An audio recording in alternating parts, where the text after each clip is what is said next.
How are you, Primary 5? Today we have a story session. We will start with chapter 5, the shipwreck. Again, guys, can you remember what I mean by the shipwreck? The shipwreck means a broken ship that can't travel anymore because it was damaged and can't travel.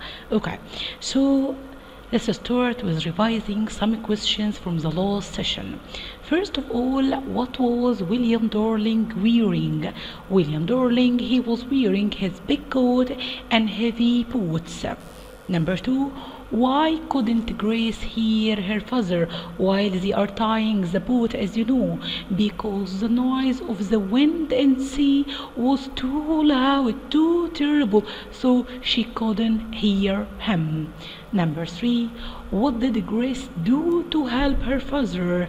Grace helped her father to tie the boat down to the rock and tied the oars too. Number four, what time did the wild wind scream and shake the glass? It was about 3:30 in the morning. The last one I have described Grace's room.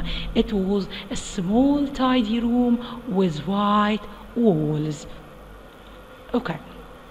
Let's know what happened in the sport, but before it, let's revise what happened in the last session.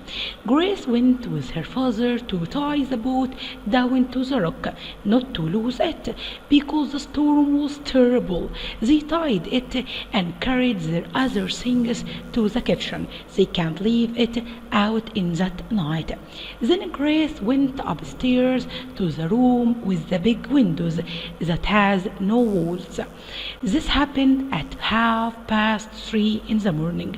We will know what happened after this, but first let's move back to our Forfarshire ship to know what's happening there. As you can see from the picture, I think something bad or terrible happened to the ship. We will know. Follow me. Okay, we will start with some new words first. I have the first one. I'll say it again. Shipwreck. Shipwreck. Shipwreck, it's a broken ship that can't travel anymore. Then I have close. Close. I want to take close as an adjective. When two people or things are near to each other, we say they are close. Close. So if you are sitting near your friend, you are close to your friend. Okay? So here this is close. I have also wrong. Wrong. If I said your answer is wrong, this means it isn't right. Okay.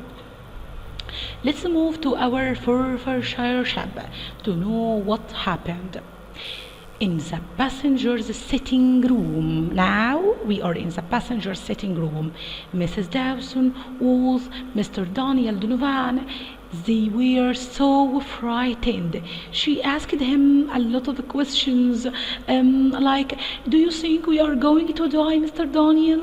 Can we do anything without the engines? Guys, what do you think Mr. Daniel will answer? Do you think he will say to her, no, Mrs. Dawson, everything is okay, everything is okay, or not? Try to think, guys. Is everything okay, really?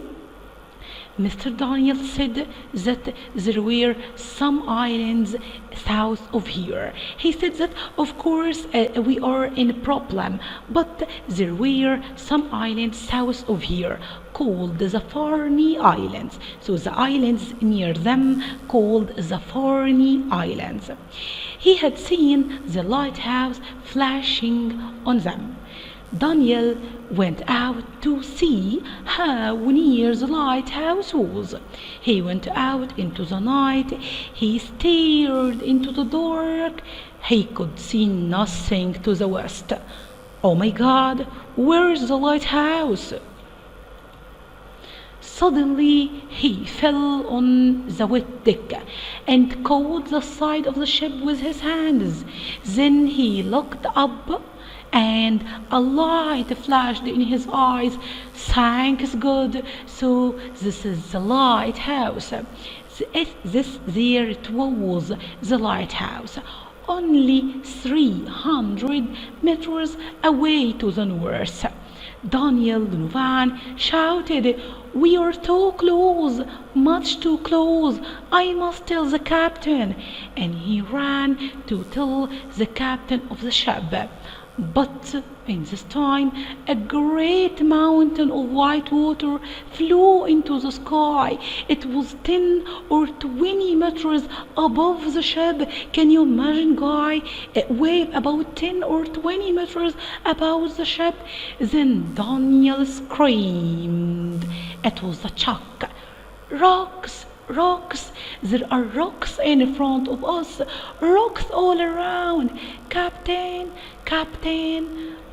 So, guys, this is the worst thing. Rocks. Can you remember Grace when she said that the rocks will wreck any ship that come near them? And our Forfarshire now is near the rocks. The captain was already saw the rocks, and he was shouting at the sailors, and the ship was turning to the west, away from the light. So this is something bad. We aren't near the light now, but we are far from the light, turning to the west. But it was too late. There was a great crash, then another crash, and another. This is something very bad. Can you imagine, guys? The waves lifted the Forfarshire, the whole ship, the great modern ship, and throw it onto the rock like a child playing with a toy. So it's something that I can't imagine. Our great ship can be lifted and thrown onto the rock like a child playing with a simple toy. Yeah, so it's something really bad. And this time Daniel held onto a rope and stared into the dark. People in this time were running out onto the deck and screaming. I want you guys to imagine, how do these people feel in this time? Of course, they are feeling afraid, they are feeling sad, they are feeling a lot of bad feelings. In this time, a big wave hit the ship, and water fell on Daniel like stones. He opened his eyes and looked back at the ship, but there was nothing there. What do you mean, miss? There was nothing there? Yes, guys, there was nothing there. There was no ship, guys. Nothing but waves. The ship was broken in two parts, and the back of the ship with the captain and the rich passengers wasn't there. Okay, there's just one half of the ship. Then a voice shouted into the wind, "Help us! Save us from the sea!" The door of the passenger's room was broken, but some people still inside it. Who are these people? Mr. Rob, Mrs. Dawson, and her two children, Mr. Buchanan and Mr. James Kelly. Daniel went carefully back along the deck to the broken door. He put out his hand to touch the door, and then a wall of white water hit the ship, and he could see nothing. Now, guys, do you think Mr. Daniel will be able to help the people in the broken door? Do you think this is what we will know? And guys, do you think after that all these people will still alive, or what will happen to them on the rock now? Try to prepare your answers, and we will know this in the next term. And this is all for our story. Until now, we will continue later. Now We have some questions to practice. You will read page 21 and 23 carefully in order to answer these questions. Thank you guys. We have finished our story in this term and see you next term. Thank you all.